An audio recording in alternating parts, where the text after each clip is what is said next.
اور ساتھ یہ کہنا ہے اللہ کے باغی کا یہی انجام ہے جو اللہ کی عبادت نہیں کرتا رہا، جس نے اللہ کو راضی نہیں کیا، جو نماز نہ پڑھتا رہا، شراب پیتا رہا، زنا کرتا رہا، سود کھاتا رہا، گناہ پہ گناہ کرتا رہا، غیبتیں کرتا رہا، ریاکاری کرتا رہا، اس کا یہی انجام ہے۔ آپ فرماتے ہیں پہلی وصیت اس نے یہ کی تھی۔ بزرگ فرماتے ہیں پھر کیا تو نے اس کو پورا کیا؟ تو آپ فرماتی ہیں ہاں، جب یہ میرا بیٹا جو ہے فوت ہو گیا تو میں نے ایسے کیا، ایک رسی کو لیا، رسی کو جب میں نے اپنے بیٹے کے گلے میں ڈالا نا، گلے میں ڈال کر جیسے ہی میں اس کو کھینچنے لگی، غیب سے آواز آئی، غیب سے ندا آئی کہ اے اللہ کی بندی یہ کیا کر رہی ہے، تجھے پتہ نہیں ہے یہ تو میرا مقبول بندہ ہے، یہ تو میرا نیک بندہ ہے، یہ تو میرا برگزیدہ بندہ ہے، یہ تو اس کی عاجزی ہے، یہ تو اس کی انکساری ہے، اور میں نے اسے اپنے مقبول بندوں میں شامل کر لیا ہے۔ آپ فرماتی ہیں ہر طرف سے آوازیں آنے لگیں، اور میں نے جو ہے اس پر آ کر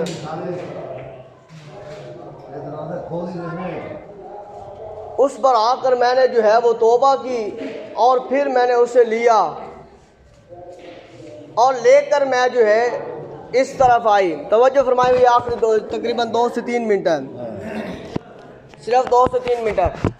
وہ فرماتی ہیں میں نے ایسے کیا، پر جب وہ میں نے آواز سنی تو میں نے اس کو چھوڑا اور میں نے اس کو لیا اور دفن کرنے کے لیے لے آئی۔ تو دوسری اس کی وصیت یہ تھی کہ میری ماں مجھے دن کے وقت جو ہے وہ میرا جنازہ نہ اٹھانا، کیونکہ لوگ کہیں گے، لوگ لان تان کریں گے، لوگ کہیں گے یہ ایسا تھا، یہ ایسا تھا، یہ ایسا تھا، اس لیے رات کے پہر کو دفن کرنا۔ میں نے اس لیے رات کا انتخاب کیا۔ تیسرے نمبر پر سن لے، شارٹ بتا رہا ہوں، تیسرے نمبر پر فرمایا کہ اس میرے بیٹے نے کہا کہ ماں مجھے ایسی جگہ پر دفن کرنا جہاں لوگ جو ہے وہ مجھے نہ دیکھیں، تاکہ لوگوں کو پتہ بھی نہ چلے، کیونکہ میں اللہ تبارک و تعالیٰ کے ہاں پیش ہونے والا ہوں۔ فرمایا یہ تینوں میں پوری کر رہی ہوں۔ فرمایا وہ شخص جنازے میں شامل ہوا، وہ بزرگ دفن کے ہونے جو ہے وہ کرنے کے لیے شامل ہوا۔ وہ فرماتے ہیں جب دفن کرنے کے لیے میں نے اسے لٹا کر جب باہر آنے لگا تو اللہ تبارک و تعالیٰ کی طرف سے اللہ تبارک و تعالیٰ نے اسے زندگی عطا فرمائی، وہ زندہ ہوا، اور اس نے قبر میں کہا مجھے مخاطب ہو کر اے جنازہ پڑھنے والے، اے مجھے دفنانے کے لیے آنے والے، اے تعجب کرنے والے، کیا ہوا، کیوں تعجب کر رہا ہے؟ کیا اللہ تبارک و تعالیٰ کی غفور الرحیمی پر تجھے جو ہے وہ ناز نہیں ہے؟ اللہ تبارک و تعالیٰ کی بخشش پر تیرا ایمان نہیں ہے؟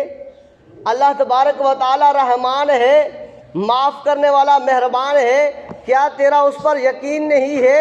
فرمایا اے اللہ کے بندے، اللہ تبارک و تعالیٰ کی بارگاہ میں توبہ کر لے، اللہ تبارک و تعالیٰ معاف بھی فرمانے والا ہے، اللہ تبارک و تعالیٰ بندے پر انعام بھی فرمانے والا ہے، اور اللہ تبارک و تعالیٰ بخشش بھی فرمانے والا ہے۔ تو پتہ اس سے یہ بھی ملتا ہے کہ جو بظاہر نظر آتا ہے کہ یہ ایسا ہے، اس کی صحبت ایسی ہے، ہو سکتا ہے کہ اللہ کے ہاں اس کا کوئی ایسا عمل اللہ کے ہاں مقبول ہو جو تیرے اور میرے سے زیادہ بہتر ہو۔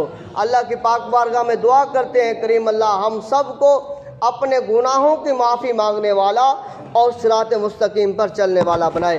درود و سلام پڑھنے کے لیے کھڑے ہو جائیں۔ مصطفیٰ جان رحمت